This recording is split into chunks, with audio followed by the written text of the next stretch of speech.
Even before new Supreme Court Justice Brett Kavanaugh took his oath, you'll recall Democrats in Congress were talking about how to get him off the bench. Well, before that, for about as far back as when we first heard the word emoluments, they've been calling to impeach the man who nominated him, Donald Trump. Last week, they're saying we'll impeach him.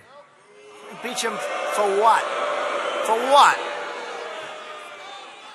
Besides that, I have to go first, right? Don't I have to go? Even though we've done nothing wrong.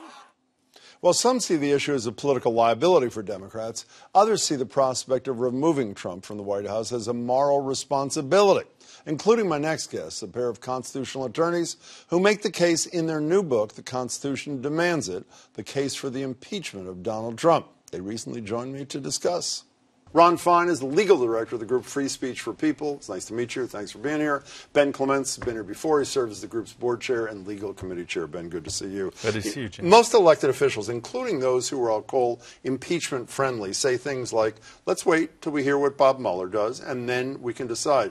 You guys contend, why wait? Why do you make that, take that position? Well, a number of reasons, Jim. First of all, in the book, we lay out 8 separate grounds for impeachment. We're going to go through them. 6 out of the 8 are completely beyond the purview of the Mueller investigation. So there's substantial reason for an impeachment investigation, even aside from Mueller. And you make the point in this book, for those who are not constitutional scholars, which is everybody, essentially, that the standard for impeachment is a very different standard from whether or not you've committed a crime, and that sort of thing. What is your definition of the standard for impeachment? Well, it's not my standard or our standard. It's the Constitution standard, and it talks about treason, bribery, or other high crimes and misdemeanors. Now, a lot of people hear the phrase high crimes and misdemeanors, and they think of criminal prosecutions, but the founders of the Constitution were very clear, Supreme Court justices have been very clear, and Congress itself has been clear over 2+ centuries that that phrase doesn't just mean criminal offenses. You know, are you surprised? Here's the most recent poll, CNN just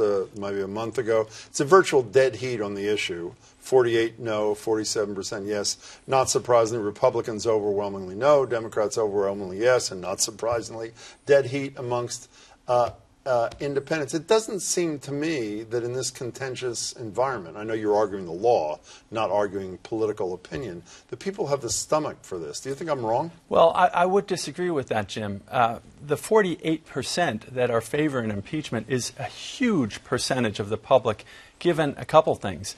Both parties in Congress say that impeachment's a bad idea.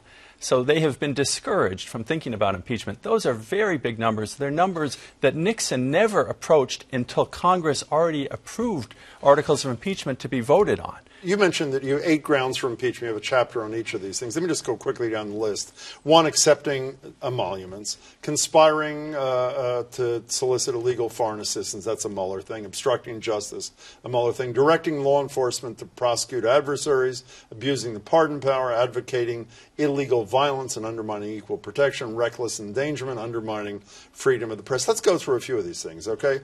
Emoluments. I think nobody knew what it was 2 years ago. Everybody knows what it is now. A federal office holder is not permitted to take, according to the Constitution, gift, money, etc., from either other states, foreign states, or the leaders of those states. So what are the facts behind this? Well, the facts behind it are, as everybody knows at this point, Donald Trump has business around the world. He had these businesses coming into office. They're held by... The public knew that, by the way. I don't know, the public doesn't have a right to waive the Constitution, but the public knew that he had businesses around the world where he received foreign guests, heads of state, and that sort of thing. That's correct. The public also was told by Donald Trump that he would remove himself and his financial interests in those companies, which he did not do. He was told he had to do it to comply with the Constitution. He's chosen instead to continue to profit off the presidency and violate the Constitution on a daily basis. He says he was going to pay back the Treasury. I have no idea if he has. If he did, would this argument for impeachment disappear, Ron? No. What he said he would do is that he would donate the profits from his hotels to the Treasury. And the Trump Organization wrote a check. It didn't explain how it calculated these profits, but you know, his hotels are actually only a small percentage of where he gets his foreign emoluments. He has businesses all over the world that are receiving favors from foreign governments. Let's move on to undermining freedom of the press. I mean, everybody's seen this 1,000 times. I assume the basis is something like this. He's talking to Sean Hannity on July 16th on Fox News. This is one of millions like this. Here's the president. When I say enemy of the people, I'm not talking about all the media. I'm talking about there is a big percentage of media. When you look at CNN, how false their reports are. When you look at NBC and some of the others, when you read the New York Times.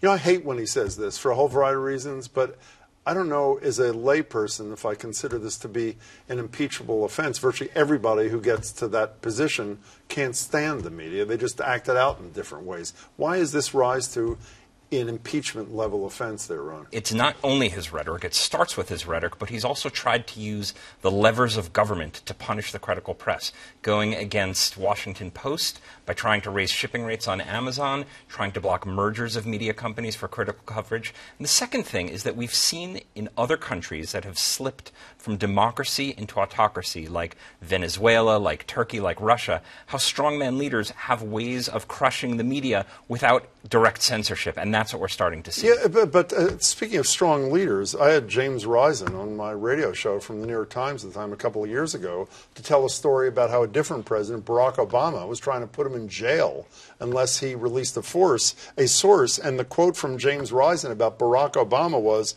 "The greatest enemy to press freedom in generations." Should Barack Obama have been impeached for the same reason? Barack Obama was very aggressive in going after the press through legal process.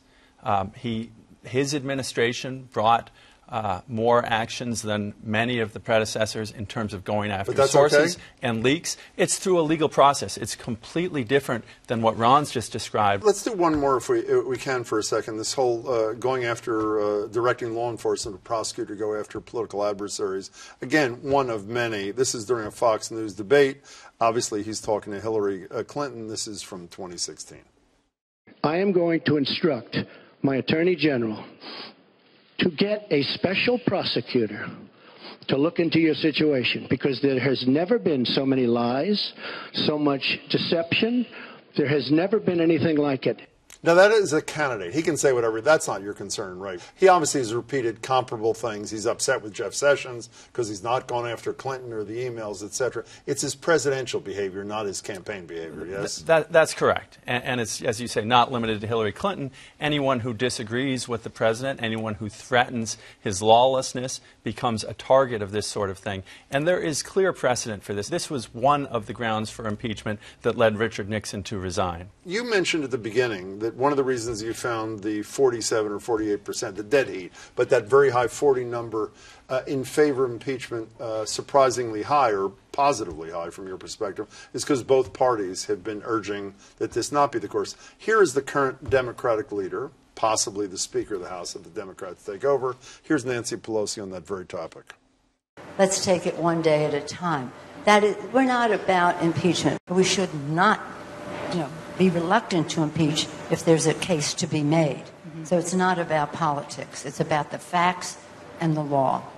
I know you want to stay on the law, but everything is about politics. Does she persuade you at all that this so-called blue wave, which I assume you support, because without a blue control of the House, there's not going to be even consideration of impeachment, does that not threaten the blue wave that you need to even get to this stage? Well, let me be clear. This is a nonpartisan case for impeachment hearings, and we're not advocating for or against any political party. Right now, both parties, as you've shown that video, both parties have been pretty ridiculous in terms of trying to quash any talk of impeachment. We'd like to see Democrats and Republicans join together in impeachment hearings. Jim, can I just jump in on the question of Nancy Pelosi? Because I have to say, I do think she's wrong. As a private citizen, I think she's absolutely wrong. And frankly, the Democrats have been doing this for years. They take every position and they're afraid to stand up because the other side will characterize them in a way. They've got to stop letting themselves be defined by the far-right Republicans and stand up for what they believe in, including